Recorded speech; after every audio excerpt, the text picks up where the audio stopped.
Chinhu chakaoma mukembi yearmy kuti musoja arware pfungwa zvekuva mental but aine pfuti yakakokwa.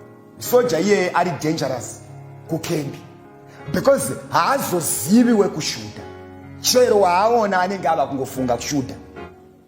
Saka panomhanywa pachitsvagwa wei yekumubata naye vaone kutora chombo ichi.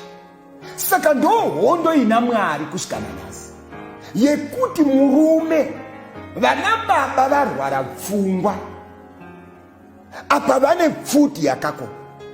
Akaona mutema anoda kumboonekwa aitirei mutema ari kushutwa, akaonekwa mukobvu ambosimbirei kudarika vamwe ndoda kutomboona ashutwa, akaona mutete ateteperei ashutwa, apfeka chakapfupika chambopfupikirei ashutwa, apfeka chakareba ari kuvanzei chashutwa. Saka denga rapinda dambudziko nevana baba